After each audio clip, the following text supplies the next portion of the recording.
लोकसभा 2024 के नतीजों ने सभी को हैरान तो किया ही, तो वहीं अब इसी बीच एक बार फिर लोकसभा चुनाव के बाद से सियासी हलचल तेज है। 7 राज्यों में होने वाले उपचुनाव को लेकर सियासी घमासान बढ़ा हुआ है।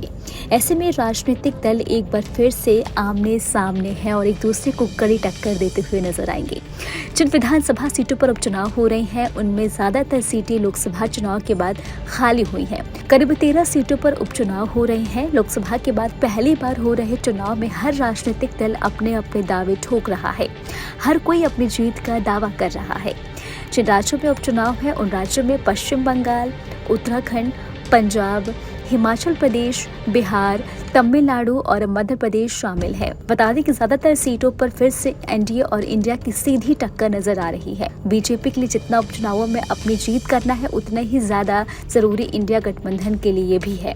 जिन राज्यों में उपचुनाव की राजनीतिक हलचल तेज है उन राज्यों में सबसे ज्यादा कड़ा मुकाबला पश्चिम बंगाल का माना जा रहा है, जहां वैसे तो सिर्फ राज्य की 4 विधानसभा सीटों पर ही उपचुनाव है, लेकिन बीजेपी के लिए यहाँ मुश्किल कम नहीं है। बीजेपी को लोकसभा चुनाव से पहले ही बंगाल में झटका लगा था।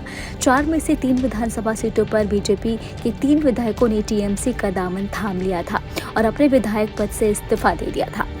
बता दें कि जिसके बाद बीजेपी के लिए ये बड़ा झटका माना गया था। तो वहीं एक सीट में टीएमसी विधायक साधन पांडे के निधन के बाद खाली हुई थी।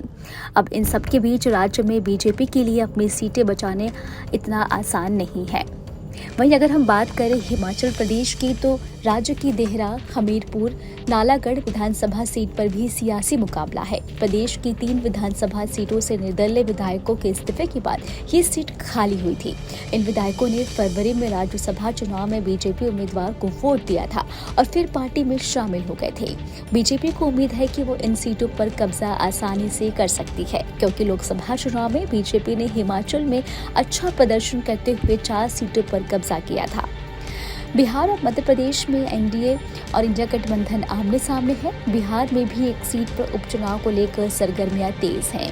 रुपोली विधानसभा में जेडीयू और आरजेडी के उम्मीदवार आमने सामने हैं, तो वहीं मध्य प्रदेश के अमरवाड़ा विधानसभा पर भी बीजेपी की नजर है। इसके साथ ही आपको बता दें कि बीजेपी अपने हाथ से उस सीट को जाने नहीं देना चाहती जहां सीधी टक्कर बीजेपी और कांग्रेस के उम्मीदवारों के बीच है।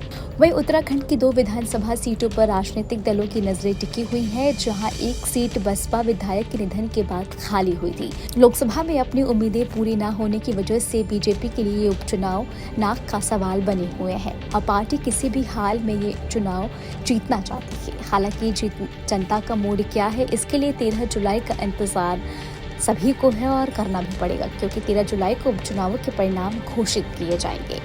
आपको हमारा वीडियो कैसा लगा हमें कमेंट बॉक्स में आप ज़रूर बताएं। देश दुनिया की तमाम और यूपी उत्तराखंड की छोटी बड़ी खबरों के लिए न्यूज़ डे चैनल को सब्सक्राइब करना बिल्कुल भी ना भूलें।